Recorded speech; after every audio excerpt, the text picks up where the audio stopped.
I was working for 15 years in the insurance industry in corporate life, but people always said I was a good entrepreneur. I bought my first property when I was 22 years old, and by the time I retired or resigned from corporate life, I'd probably got about 60 or 70 properties.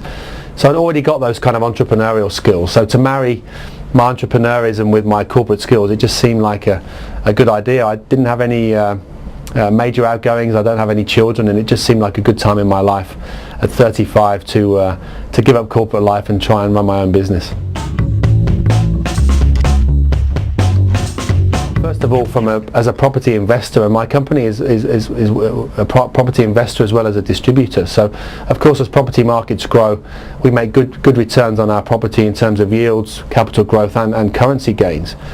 But as we help our clients as well, we earn money from helping our clients to make money. So essentially what we do is we invest in developing and rebound markets. We help our clients to get into places like Vietnam or Poland or Brazil.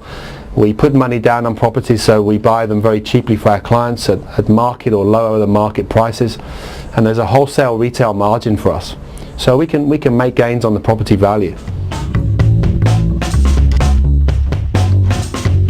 Wow, I think legislation is very tough. When you go to a new country like Romania, for instance, it's a new EU market, a growing population. Most countries who've just entered the EU have done extremely well, or even Vietnam, for instance, who've just got in the WTO.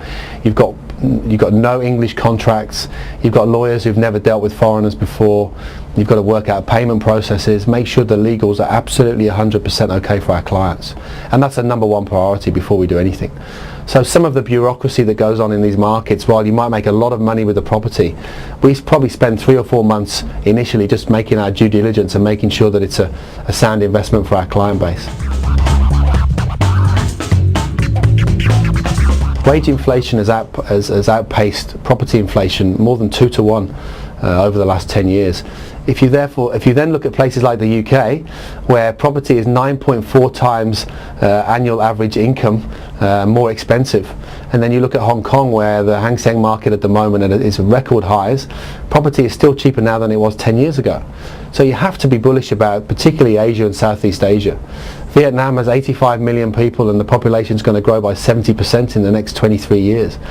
So we are very bullish about Asia, particularly places like Malaysia as well. I think maybe in China the second, third tier cities are more interesting. Zhuhai, for instance, if this bridge gets built eventually, will be a very interesting place to invest. But for foreigners it's a bit trickier these days to invest in China. But for sure China with 1.3 billion people and a move from a manufactured to a consumption economy, it's for sure an interesting market. Well, I don't have a driver anymore, which is a shame. In Korea I used to get in the back of the car every morning and have my breakfast. Life is very different now.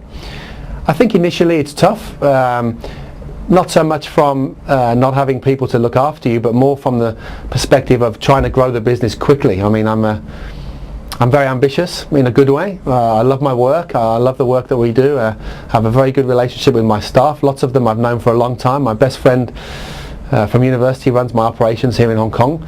But it is different, and we have not been able to move as quickly as I would like because we've been managing our cost base. But things are much easier now. I only had 2 people a year ago.